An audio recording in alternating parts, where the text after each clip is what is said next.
Hello everyone. आज हम देखेंगे ऑब्जेक्ट ओरिएंटेड प्रोग्रामिंग इन जावा के कुछ इंपॉर्टेंट कंसेप्ट्स जो उसको ऑब्जेक्ट ओरिएंटेड प्रोग्रामिंग बनाती है। पहला है क्लासेस एंड ऑब्जेक्ट, देन है एनकैप्सुलेशन, देन है interface, polymorphism, abstraction and interface. तो मैं इसका एक कंप्लीट वीडियो बनाऊंगी सबको एक्सप्लेन करते हुए विद एग्जाम्पल। तो स्टार्ट करते हैं। Okay, first is classes and object. तो क्लास एक ब्लूप्रिंट का काम करता है for objects, defining the structure and behaviour. Class basically हमारे क्लासेस में क्या क्या ऑब्जेक्ट्स होंगे, क्या क्या स्ट्रक्चर होगा, क्या क्या बिहेवियर होगा, ये सब बताता है।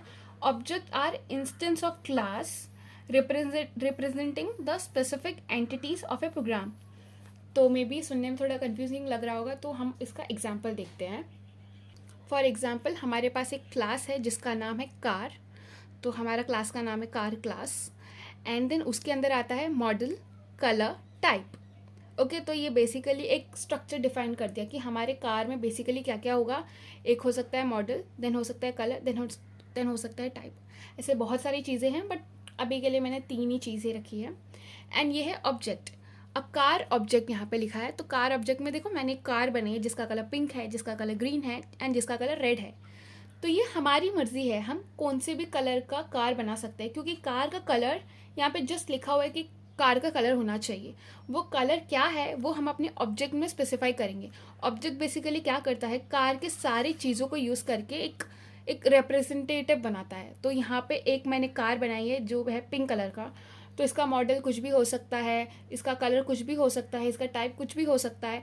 ये अपना जो भी है वो अपना खुद का डिफाइन करेगा। और मैं ऐसे एक ऑब्जेक्ट नहीं, ऐसे कितने भी ऑब्जेक्ट बना सकती हूँ एंड इसके कितने भी कंपोनेंट यूज़ करके अलग अलग ऑब्जेक्ट क्रिएट कर सकती हूँ।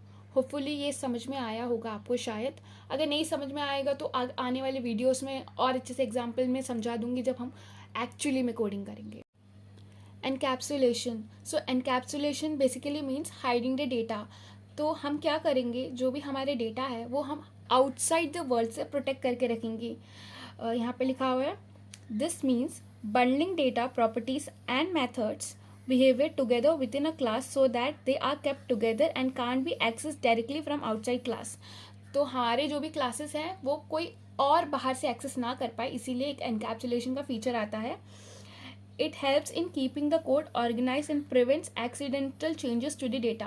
तो ऑफकोर्स बाहर वाले आएंगे तो हमारे डेटा में चेंजेस भी कर सकते हैं, हमारे डेटा को यूज़ भी कर सकते हैं, और वो कभी कभी अच्छा नहीं होता। तो इसलिए हम अपने डेटा को प्रोटेक्ट करके रखते हैं एंड हम बाहर वालों को अपना डेटा यूज़ करने से मना करते हैं।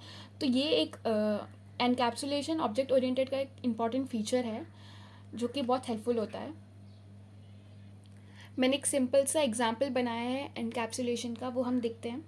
फॉर एग्ज़ाम्पल, ये हमारा घर है एंड इस घर में हमने लॉक नहीं लगाया, तो कोई भी चोर आएगा और हमारा सामान पूरा चोरी करके आराम से जा सकता है। But in the other side, अगर हमारे घर में ताला लगा है तो चोर कभी चोरी नहीं कर पाएगा। तो यही है बेसिकली एनकैप्सुलेशन का यूज़। तो हमारे जो भी डेटा है और प्रॉपर्टीज़ है, यानी हमारे घर का जो भी सामान है, उसको एक लॉक से हम प्रोटेक्ट करके रखते हैं। तो एनकैप्सुलेशन भी यही काम करता है, बाहर वालों को हमारे डेटा यूज़ करने नहीं देता है। Next is inheritance. Inheritance allows a class called a subclass or child class to inherit properties and behavior from another class called superclass or parent class. ये सुन के ही लग रहा होगा जैसे कि हमें पेरेंट से प्रॉपर्टी बच्चों को जाती है। ये भी यही है कि पेरेंट क्लास का जो प्रॉपर्टी है वो चाइल्ड क्लास ले लेता है। This promote code reusability and allows to create new classes based on existing ones. अब पुराने क्लासेस के सारे प्रॉपर्टी अगर चाइल्ड क्लास यूज़ करेगा तो वो code duplication of code avoid करता है, क्योंकि जो पेरेंट का कोड है वही चाइल्ड में भी हम यूज़ कर रहे हैं। तो जो पेरेंट का लिखा हुआ कोड है वो हमें रिटर्न चाइल्ड में लिखने की ज़रूरत नहीं है, हम डायरेक्टली वहाँ से कॉल कर सकते हैं। ये होता है इनहेरिटेंस। अब इसका एग्जांपल देखते हैं। फॉर एग्जांपल, ये है हमारा पेरेंट के पास एक कार, पैसा, गाड़ी, और ये पेरेंट है। एंड नेक्स्ट है हमारे चाइल्ड क्लास जिसके पास खुद का कुछ नहीं है। तो वो क्या करेगा, पेरेंट की गाड़ी भी यूज़ करेगा, पेरेंट का पैसा भी यूज़ करेगा, पेरेंट का घर भी यूज़ करेगा। जैसे कि हमारे में कॉमन है कि पेरेंट्स अपना प्रॉपर्टी, पैसा सब बच्चे को देते हैं, ये भी सेम वही है कि चाइल्ड भी क्या करेगा, पेरेंट की गाड़ी, पैसे और घर पे रहेगा या यूज़ करेगा, जो भी है वो चाइल्ड भी कर सकता है। वो बस उसका चाइल्ड कर सकता है। पेरेंट का जो भी सामान है, जो भी प्रॉपर्टीज़ है, वो बस चाइल्ड यूज़ कर सकता है, ऐसा कोई भी यूज़ नहीं कर सकता। Polymorphism. Polymorphism means the ability of different objects to respond in their own unique way to the same message or method invocation. यानी एक ही चीज़ को जब लोग अपने तरीके से रिस्पॉन्ड करते हैं, अलग अलग तरीके से रिस्पॉन्ड करते हैं, that is polymorphism. And this allow us more flexibility and accessibility in the code. इसका मैं आपको एग्जांपल बताती हूँ तो समझ में आएगा. एग्जाम्पल, अगर क्लास में अगर आपको कुछ ड्रॉ करने बोला, बस ये बोला कि draw something, so you can draw circle, square, rectangle, kite, triangle, what ever you want. Like आप अपनी मर्ज़ी से कुछ भी ड्रॉ कर सकते हो, क्योंकि बस ड्रॉ करने बोला है तो सब लोग अपनी कन्वीनियंस के हिसाब से कुछ भी ड्रॉ कर सकते हैं. तो पॉलीमॉर्फिज्म में भी यही होता है, वो बस बताता है कि क्या करना है. अब कैसे करना है वो आप पे डिपेंड करता है. Abstraction is about hiding the complex implementation and details, showing only the essential features of the object. So abstraction is basically जब हम अपने कोड में से जो कॉम्प्लेक्स चीज़ें हैं वो हम दिखाते नहीं हैं, ओनली जो इम्पॉर्टेंट है वही बस बताते हैं. This helps in managing complexity and making the code more understandable. मैं इसका एग्जाम्पल बताती हूँ, देन अच्छे से समझ में आएगा. एग्जाम्पल, इधर एक कार है. अब सुनने में बहुत ज़्यादा इलॉजिकल और किडिश लगता है कि एक कार है जस्ट. फॉर एग्जाम्पल, कार में ब्रेक होता है, एक्सेलरेटर होता है एंड बहुत सारे अलग अलग फीचर्स होते हैं. ये सारे फीचर्स आपको पता है, ब्रेक लगाओगे तो गाड़ी रुक जाएगी एंड अलग अलग फीचर्स यूज़ करेंगे तो क्या क्या होगा, ये हम सबको पता है.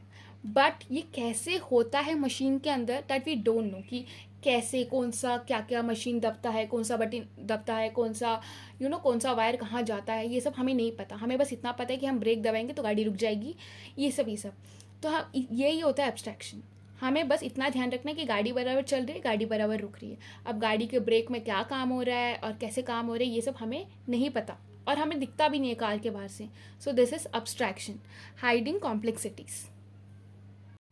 Last is interface in Java defines set of method that the class must implement without specifying how they should implement. तो ये सुनने में स्टार्टिंग में थोड़ा डिफ़िकल्ट लगता है, बट आई गेस हम एक बार कोडिंग में जाएंगे तब हमें समझ में आएगा कि इंटरफेस बेसिकली क्या होता है. बट इंटरफेस में इतना याद रखना है कि वो जस्ट डिफाइन करता है, बट क्या करना है वो हमारे ऊपर डिपेंड करता है. यहाँ पे लिखा है जैसे without specifying how they should implement. इस वीडियो में इतना ही. हम आने वाले वीडियोस में और जावा के कॉन्सेप्ट देखेंगे. And if you like the video, please consider liking and subscribing the channel. Thank you.